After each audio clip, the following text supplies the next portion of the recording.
Over the last few months, I've interviewed 24 game developers from across 3 different, highly prestigious indie studios about the emotional abuse they've experienced at work. In all cases, this abuse has come straight from the top, from high-profile founders typically known for their inclusivity, their activism, or for having worked on some of the most heartfelt video games of recent years. I think together, these stories make a fairly compelling argument that this isn't just about free game studios at all, but instead something bigger. A problem of the way in which power in the indie game space is distributed. Because as well as being a story about abusive bosses, this is also about how those bosses have been protected. But perhaps I'm getting a bit ahead of myself there. Let's start at the beginning. Our reporting started here with a set of tweets written in 2019 by Tony Coccoluzzi, a former employee of Mountains, the game studio best known for creating Florence. Here's my story, he writes, about how I was abused to the point of depression and suicide for 2 years by indie superstar Ken Wong. I posted all that information publicly the day I was getting married. It was just this thing that was constantly weighing on me, just with everything I did in my life. And I was just like, I need to get this off my chest. I need to move on from it. In this thread, Tony described being constantly undermined by Ken, who is not only the founder and creative director at Mountains, but who's also a renowned figure in the games industry at this point, thanks to the success of Florence, but also, prior to that, while working at another studio, he'd been the lead designer on Monument Valley as well. Tony's tweets about his experience are pretty raw. Let me read just a couple. Within the first week, I was doubting my decision to work for him. Every contribution I'd made, every idea, every opinion was not only wrong to him, but also stupid. This was how he slowly started to wear down my self-worth. I was being gaslit and didn't know it. And when you mention to everyone at work that you're starting to struggle with depression and he laughs about how he stole your friends and now you don't really have anyone to talk to, that's when you should have quit and called him out for how of a person he is. It paints a picture of a workplace that had clearly left its mark on Tony, and the response from the wider games industry was immediate. I didn't expect it to blow up. I didn't expect it to get so many eyes on it and have such a huge response. Like, I had hundreds of people reach out and say, they're so sorry that this happened. And they would tell me about other people and other people in the industry, especially like higher up, kind of superstars. It was never intended to be, like big. However, as I've heard from several people who still worked at Mountains at the time these tweets were published, the ramifications of a moment like this can be complicated. For a start, Tony referred to another person who he felt had suffered because of Ken, but in a way that quite clearly identified them, and they were still working at Mountains at the time. And also, when so much of a studio's reputation is attached to one person's creative vision, as was the case with Mountains and Ken, there's also a worry that the rest of the team might end up being tarnished with the same brush. Florence wasn't made by one person, and neither were the studio's new games in development, but suddenly there's a shadow over all of them. I feel like now would be a good time for me to say that People Make Games is aware that the media can also be an imprecise tool in these moments. I'm talking about us here. Although we're going to be talking about 3 individuals in particular who are of course intertwined with the studios they helped create, these studios are more than just those 3 people, and that's something we should all try and remember throughout this video. In fact, thinking of the studio and the founder as the same thing is actually where some of these problems seem to originate from. So yeah, more on that later, and let's get back to the tweets. Ken Wong responded to Tony's allegations the following day, saying, "This was my failure as a leader and as a co-worker. To the person who wrote this thread and to other people I've hurt through my career, I'm sorry. I don't know if there's a way to make it up to my former employee for how I've hurt him. Ever since he left, I've worked harder to contribute positively to Mountain's work culture and take better care of my team."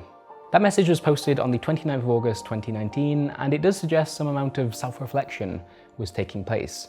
However, just 1 year later, Mountains had completely fallen apart. Following multiple resignations, the remaining staff would vote unanimously for Ken to be stepped down from his leadership position in order to protect the team from the impact they felt he was having on them. And so, starting in November of last year, I've now spoken to a significant portion of the people who've ever worked at Mountains since it first opened in 2016. And aside from Tony, these people agreed to be interviewed under the condition of total anonymity, as they were concerned about the impact it might have on their career, or in some cases, feared legal retaliation. And although we will be including quotes from those interviews, we've hired voice actors, mostly from Melbourne, which is where the studio is based, to read them on their behalf. And again, to protect the identity of our sources, the gender of those voice actors won't necessarily match the gender of the person who had been interviewed. Working at Mountains was great. I loved the team. I loved what I was able to achieve. I loved that we could all work together and support each other. It was just one person that dragged the entire thing down. So what was the problem at Mountains? Having spoken to so many people who've worked there over the years while the studio is based at the Arcade, an indie games co-working space in South Melbourne, Ken has been described to me as someone with major communication issues. Multiple former employees described the way in which he steadily chipped away at their self-confidence and expertise as emotionally abusive. I don't think I'm exaggerating when I say that every single thing I did during my time at Mountains was questioned, interrogated almost. The long-term consequences of that are that you don't trust yourself anymore and you don't feel like you can do the job.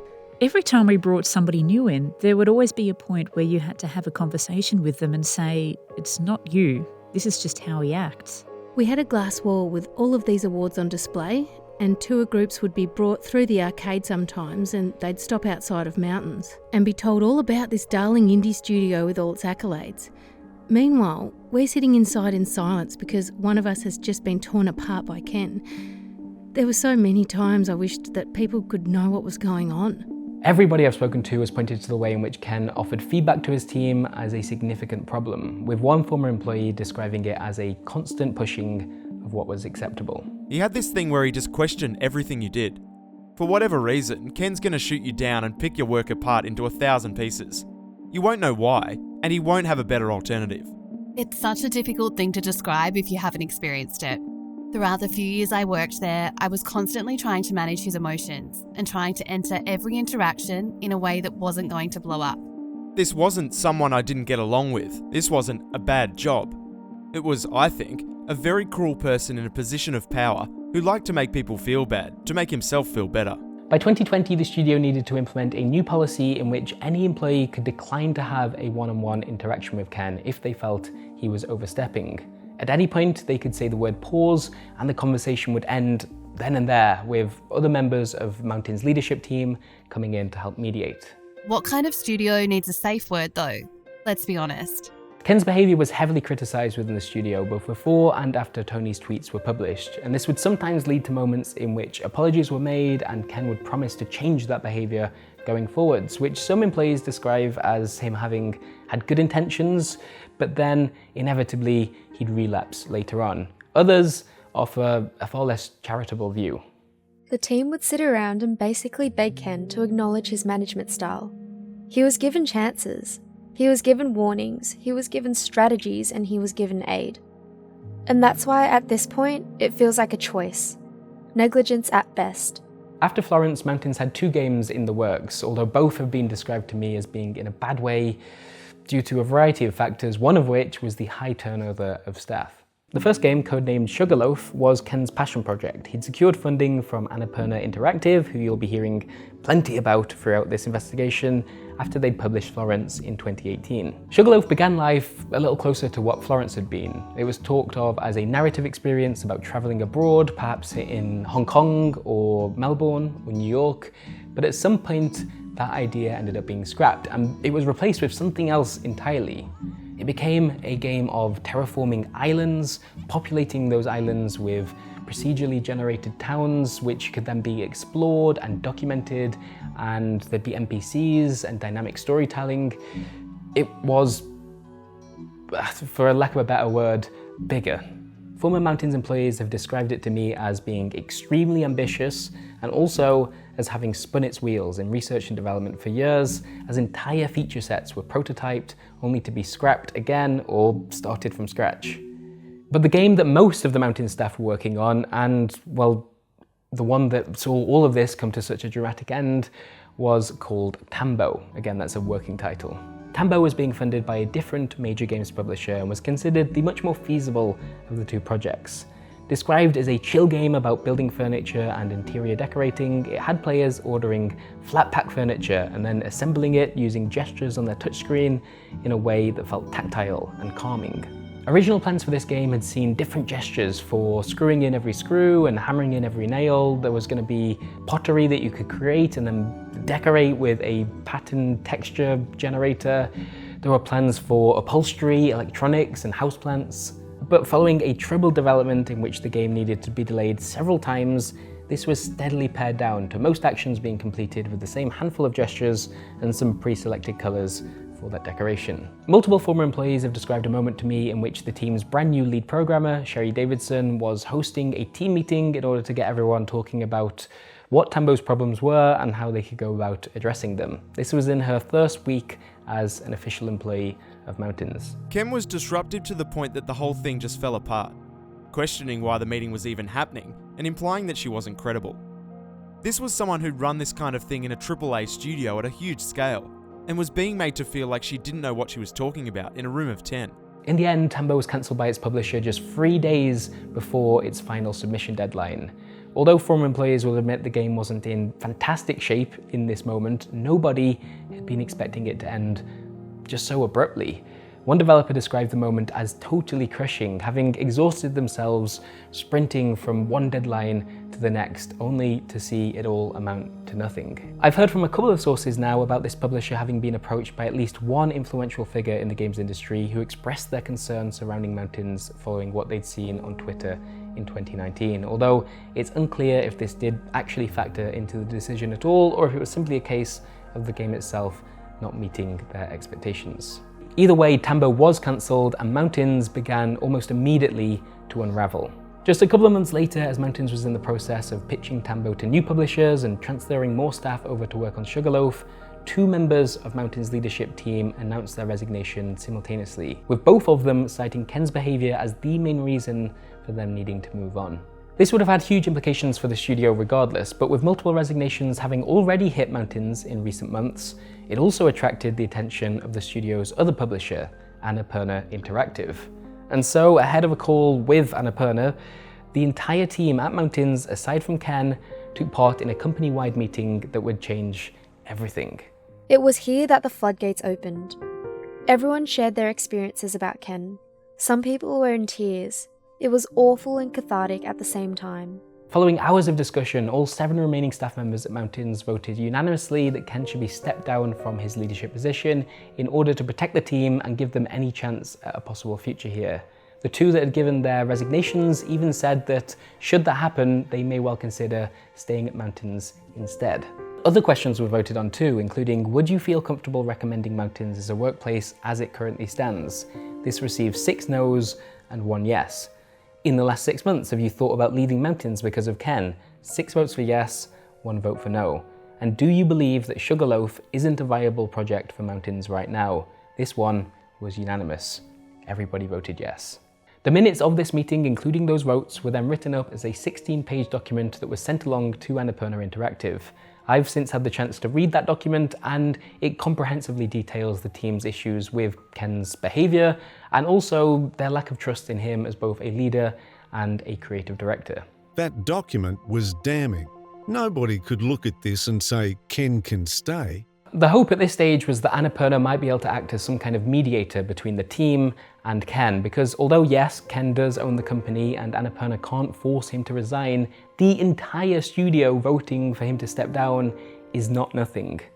That hope, however, was short-lived. It started with a phone call between the majority of the team, again excluding Ken, and 3 representatives from Annapurna Interactive. Those who were on the call describe it as having lasted for something like 45 minutes, if that, and that the tone throughout was dismissive. It's unclear what the exact wording was here, but multiple people who I've spoken to who were on that call remember one of Annapurna's more senior representatives saying something along the lines of, without strong personalities, games don't get made, suggesting that Ken's actions towards them may just have been a part of the creative process.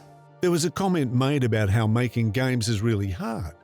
It was very Ken apologetic, and we all came out of that meeting feeling really disheartened. Ken at this point had temporarily stepped back from his position at the studio and in fact moved from Melbourne to Adelaide instead. And it was in Adelaide that a phone call is meant to have happened between him and the team at Annapurna Interactive. That conversation he would later relay to the rest of the team at Mountains secondhand.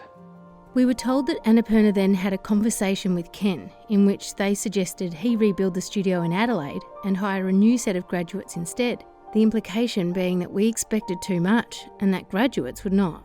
Everybody I've spoken to from Mountains remains deeply hurt by this decision. Yes, because the publisher sided with Ken instead of them, but also that they could have read a 16-page document detailing all of the team's concerns with Ken as a leader, and then said something as disinterested and cold-blooded as, well, you know what, if they want to go, let them go, and just start a new studio with a set of new, young graduates instead. Former employees recall Ken telling them that he had pushed back against this suggestion from Annapurna and that he had no intention of doing this. But in the end, the studio continued to fall apart, and within months, those who hadn't already resigned were made redundant. Annapurna betrayed us, the whole team.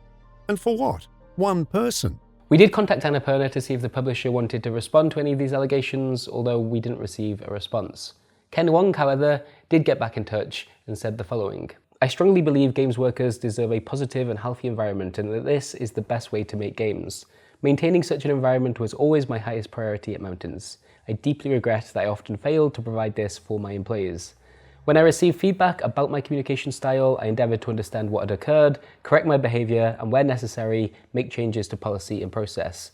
I sought advice from teammates, from industry peers, and from professional coaches. Unfortunately, these actions were not always enough. But what about Mountains today? Did Annapurna encourage him to start again in Adelaide with a new set of graduates? I relocated to Adelaide for personal reasons. Annapurna made no such suggestion. The team members and I decided together to disband in March 2021. Mountains is essentially on hiatus and has no employees other than myself. I've spent the time since then reflecting on both my successes and failures of the past few years and exploring ways to move on. He told us he believes there's been some miscommunication about Annapurna, and as far as he's concerned, no, the publisher didn't say anything about hiring graduates. Now, something that came up time and time again as I interviewed former Mountains employees was an article published by Polygon shortly after the collapse of their studio. This Polygon article wasn't about Mountains, however, it was about Fullbright, the studio behind Gone Home, Tacoma, and the upcoming Open Roads. And based on interviews with multiple former employees, it describes how Steve Gaynor, a famous and well-respected studio co-founder, often seen as the creative vision behind a darling indie game, had in reality been micromanaging and belittling his employees to such an extent that this had led to a mass exodus of developers from the company. Does that sound at all familiar? Well, what if I told you that Fullbright's next game was also being published by Annapurna Interactive, and that employees had also asked them to step in and help mediate the situation in order to save the studio from Steve's actions? Former Mountain staff have told me how strange it was to read this article and think that they could change the name of the founder and the studio, and suddenly they're almost reading about themselves. However, and this is a key difference between the two, in the case of Fullbright, as this article makes clear, Steve had properly stepped down from his leadership position at the company, and Annapurna Interactive was, and I quote, instrumental in helping the Open Roads team make changes to its structure. So in this case at least, Annapurna had done for Fullbright what the staff at Mountains had really hoped they might have been able to do for them. There are a few other factors to consider, like for example, the Open Roads team had not just voted to perhaps stop working on that game because they didn't think it was viable, and also Open Roads, I'm told, was much further into its development than Sugarloaf was, and so perhaps was a surer bet for the publisher. But given just how similar these stories are, I contacted several Fullbright employees who were at the studio during this moment to find out how well Annapurna had handled the situation from their perspective. Again, everyone I interviewed here asked to remain anonymous, mostly because they were concerned about having their name attached to something that could be critical of one of the most influential indie game publishers in the world. And so where you do hear quotes, we've hired voice actors. I know that Annapurna went to Steve and said, "Do we have a problem?" So they asked the problem if there was a problem. They didn't ask us. I think that was one of their first mistakes. They saw this pattern of women leaving the studio, and they went to him and asked only him about it, months before he ended up being removed. Because although people's issues with Steve may have been an open secret within the studio, nobody felt able to talk about it publicly outside of Fullbright. Why not? Well, the people I've spoken to have talked about the fear of risking their career by speaking out, with Steve being such a popular and influential figure within the indie game space. Also, and this came up in multiple interviews, nobody wanted to hurt Gone Home's reputation either, a game that one former employee described to me as being vital to the LGBTQ community. In 2021, one senior woman at the company did contact Annapurna directly to let them know that she intended to quit and that Steve had created a toxic environment at the studio, particularly for female staff, which is why so many of them had already left Fullbright. This then prompted the publisher to interview everybody on the team individually, with Steve being asked to take a break from his duties in the meantime. Annapurna sat down in one-on-ones with each of us, and I was expecting them to ask me questions along the lines of, what were your interactions with Steve like? I was expecting it to be them feeling out what the situation was and seeing what impact he'd had on the team. It was very different from that. Instead, they just asked about Open Roads and what we'd need to continue that project, but without asking about the situation itself. It was kind of almost dancing around what the situation was. I remember that was very bizarre. Steve left his position as creative lead in March 2021, although he continues to work on Open Roads as a writer, but with significantly more limited interactions with the rest of the team. However, it was only 5 months later than this that multiple former employees decided they needed to speak to the press about what had happened. They needed to go to Polygon. Why? I'm told that originally assurances were made that Fullbright would be making some kind of public statement about what had happened at the studio, but this never came to fruition. And for some of the people involved, this was extremely frustrating, as without that statement, there would be no public warning about Steve and the impact he'd been having on his employees. There was a concern here that without this kind of public announcement, Steve could potentially, later down the line, find himself leading another team who had no idea about what had taken place at Fullbright, and history could eventually repeat itself. Only when those former employees went to the press did Fullbright release its statement, tweeting the following message from the official Open Roads Twitter account. And Annapurna didn't tweet it, interact with it, or even comment on it. It just came from Open Roads. Annapurna kept themselves completely clean. I always felt like shame on them for not supporting us. Perhaps because of the types of games that Annapurna is associated with, there's an expectation that this is a different type of games publisher. If you watched their showcase in the summer of last year, you will have seen a diverse range of developers and games being funded. There's a vibe here that this is a company that values smaller teams and more personal experiences in a way that other parts of the industry may not. And so when that expectation isn't met, it's especially jarring. I've spoken to current and former Fullbright employees who say they can appreciate the limitations of Annapurna's power in a situation like this. Because the publisher doesn't have any direct ownership over the studio itself, they can't force somebody like Steve to resign, even if they wanted to. But others have been more cynical about the whole thing. I was thoroughly disappointed when I had my first meeting with them. I remember thinking, these are LA bros. They're just like any other publisher with money. If anything, they were a little bit broier.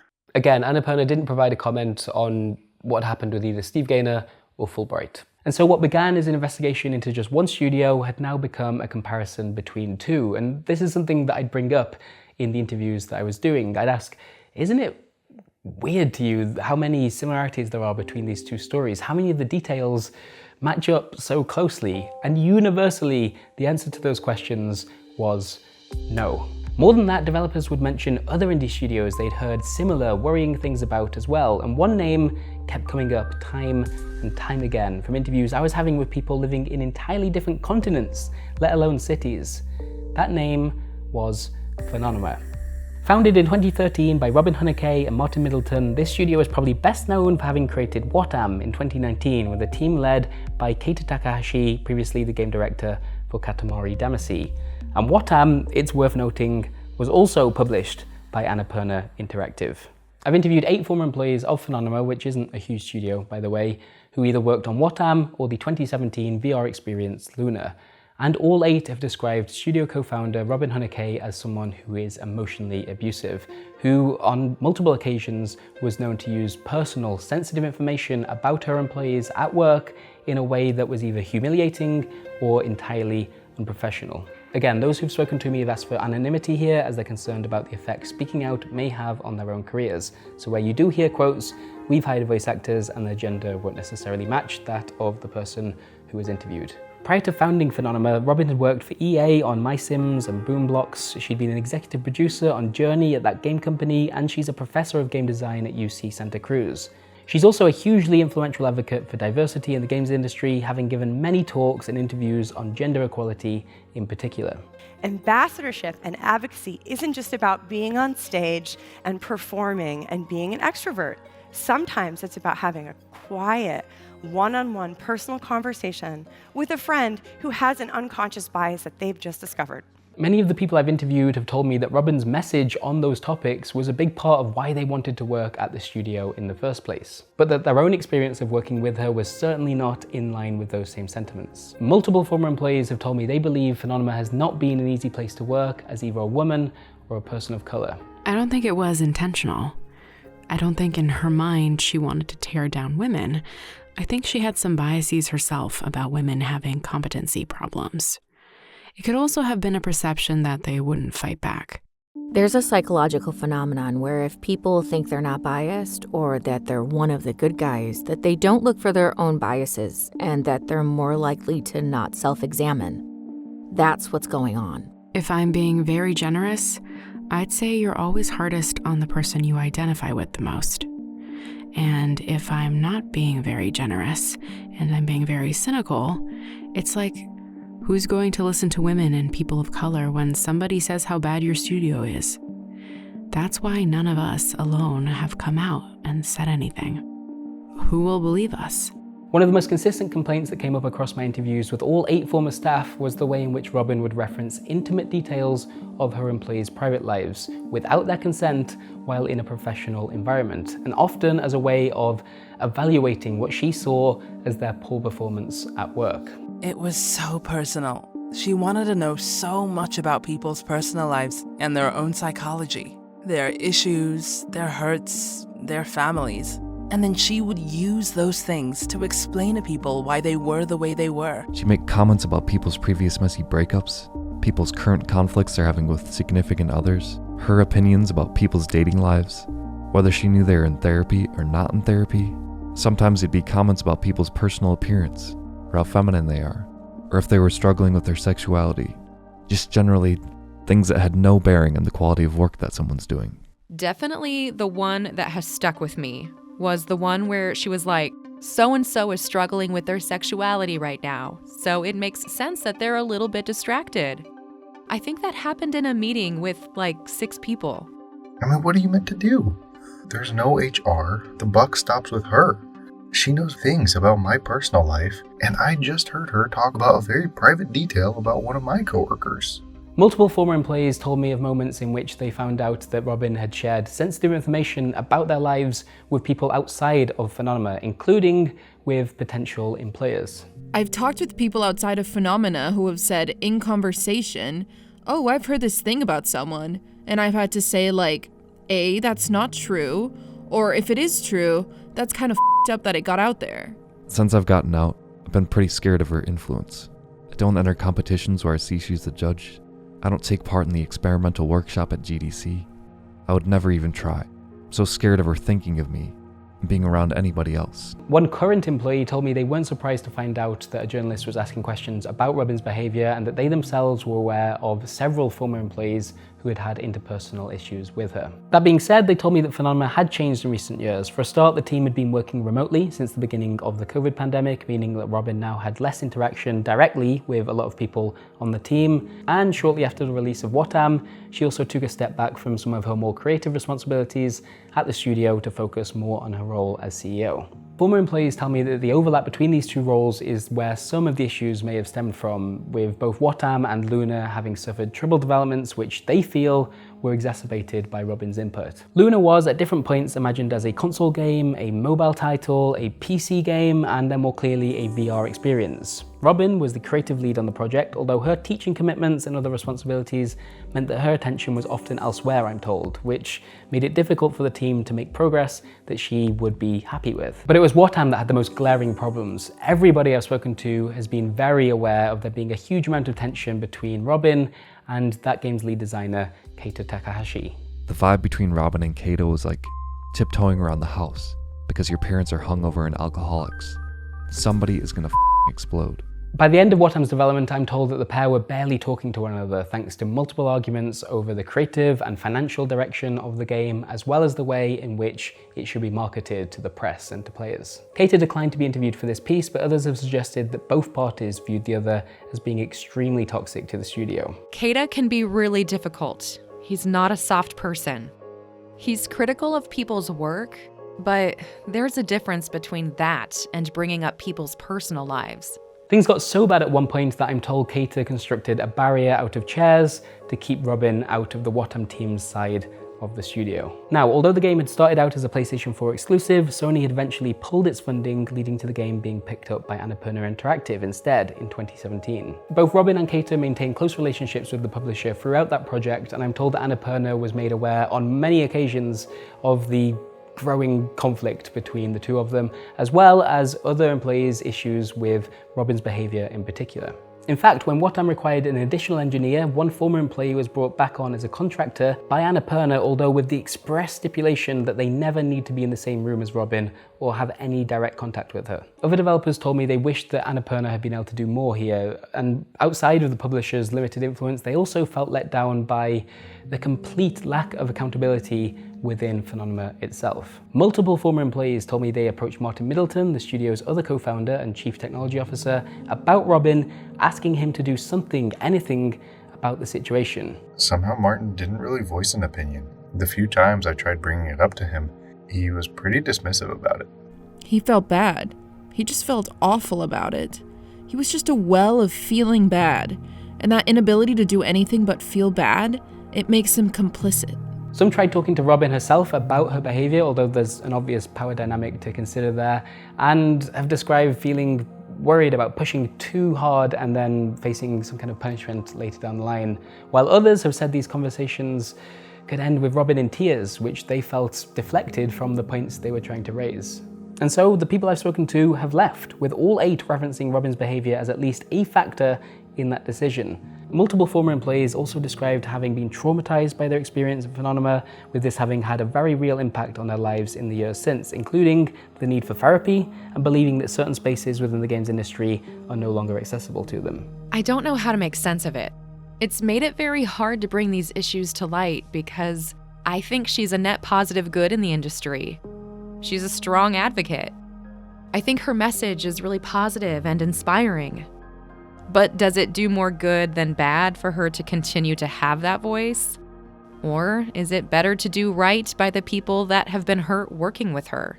We contacted Robin Hunneke and Martin Middleton of Phononima about the allegations you've heard here, who let us know they wouldn't be providing a comment at this time. And again, Annapurna didn't get back to us. But others did get in touch. Shortly before the publication of this video, People Make Games was contacted by a group of employees who either still work at Phononima or who left over the last couple of years. We were told they felt concerned about a potential narrative from Phononima's leadership that this was an old story and that Robin's behaviour since Watam and Luna had drastically changed in the years since. We were provided with a document written by multiple current and former employees, most of whom were women, which describes Robin as the instigator of a huge amount of toxicity at Phononima and has caused significant emotional distress to a large number of employees. It continues, this is particularly galling when you consider her public-facing personality, for which she is celebrated as a champion of inclusivity and empathy, but which contrasts starkly with her conduct behind closed doors. The document details problems with excessive crunch at the studio, as well as what it describes as a culture of hypocrisy at Phononima. One example given is to do with a moment shortly after the Black Lives Matter protests of 2020, in which several members of the studio expressed their interest in having Phononima bring in an external consultant in order to learn more about diversity and inclusion initiatives that could be put into place at the company. According to those that wrote this document, Robin's response to this was that consultancy companies are likely only used to people asking basic questions, and that Phononima was already much more advanced when it came to these topics. Although a consultant was brought in for a single session, no follow-up action was then taken. Another quote reads, "There is a burden placed on minority employees to assist in her performance of inclusivity." She rants about discrimination and then boasts about hiring marginalized employees in front of the entire company and the employees in question. She expresses frustration about sexism in the industry, but consistently fails to promote or protect female employees. She tells everyone to take time to look after themselves while organising projects with not enough staff, nowhere near enough time, and unfeasible scope. Finally, the group states the following: "We worry that her statement against any allegations would be that she has changed over the years and treats people better now. We wanted to let you know that it is a current pattern of behaviour and that Robin Hunnekay continues to create a toxic work environment." Following this document being received and further interviews with some of its authors, we asked Robin and Martin again if they wished to provide a comment for this story, and at the time of publication, they have not. So what have we got here? 3 studios, 3 founders currently weathering serious allegations of abuse, and around 30 developers who found working for those people totally intolerable. And more than that, felt they had no choice but to come forwards with their stories, not because it will change what happened to them, but because it might change what happens to others in the future. So what can be learned from all of that? Now, it might be helpful to divide this problem into 2 parts at this stage. 1, how do these founders end up in positions they seem ill-suited for? And 2, even after people raise the alarm about their issues, why is it so difficult to do anything about it? It's obviously true of all industries that people who are good at certain aspects of their job, in this case making games, don't necessarily also have the broad range of people skills that make them good managers as well. And to be more specific to games, just because someone has worked on a title that's singularly gentle, it seems there's a danger in assuming this means we can also expect them to be as gentle with their employees in their workplace. One thing that's really stuck with me from one of my interviews for this piece was something said by a former employee of Phenomenal. They argued that very few people start indie studios believing they're going to be the bad guy, that they're going to be the problem. And as a result, new studios rarely come with the kind of fail-safes you need for that exact situation happening. Okay, so that's how people maybe get into these positions and why it's difficult to deal with internally when problems crop up. But the question then becomes, can publishers, in this case Annapurna Interactive, be doing more when they receive similar warnings about their clients? And if so, why aren't they? We probably need to say something about auteur culture here. I'll try and make it brief. Auteur culture is the today somewhat disputed belief that if art is being made by a team, you need a single talented individual at the top with a strong vision and near total control. You'll almost definitely have heard about this in the movie business, where notoriously difficult directors continue to get work despite the horror stories. So perhaps it's not a coincidence that Annapurna Interactive is in fact an offshoot of Annapurna Pictures, which was founded in 2011 with a focus on what Variety called auteur cinema. Remember that line from the Mountains team call with Annapurna, the one that went something like, "Without strong personalities, games don't get made"? That's the exact kind of language that's used to defend the abuse of people in these positions. But the absurdity is, certainly in these cases, this preference for strong personalities has been a disaster. Let's run through some of the evidence here. Mountains as a studio essentially ceased to exist as a result of Ken's treatment of his staff. Fulbright lost so many talented people from its team, with Steve needing to be siloed away from the remaining staff in order to protect them while they finish Open Roads. And Phenomenal saw both Watam and Luna face protracted and, for many people, painful development cycles, leaving former employees so traumatized by their experience with Robin, we were told to investigate what had happened there while working on a story that, for us, began in an entirely different continent. And yet this problem is so much bigger than just one publisher. The entire games industry has long fixated on the role of the auteur, from the games press to players to marketing. It all contributes to this outsized impression of what these people do compared to the rest of their teams, which paradoxically makes them irreplaceable. And that's an unhealthy cycle that I've personally been a part of as a games journalist. It's one of the reasons we wanted to call this channel People Make Games, because after decades of unhelpful messaging about the disproportionate role that a handful of superstars have had in making the stuff we play, it's a reminder, largely to us, but maybe a bit to you, that most games are made by loads of different people, and it's those people who are not being afforded enough protection. Also, if we hadn't called it that, then the channel would be what? Person Makes Games? And that's not very good at all, is it? Thank you very much for watching this video. We'd like to finish by just expressing a huge amount of appreciation to everyone that came forwards and shared their story with us for this piece.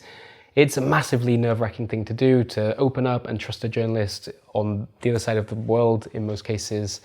And yeah, we really hope those people feel we've done necessary justice and that we've done right by them. And yeah, thank you to everyone who spoke to us. And finally, also, I said finally before, didn't I? But finally again, thank you to our patrons for supporting this work. The only reason we're able to spend months on a single piece like this is because of our funding through Patreon. Our audience basically is the main funder of everything that we do at patreon.com/peoplemakegames. If you're one of them, you're the reason we got to do this video. So thank you to you as well. That's all my thank yous.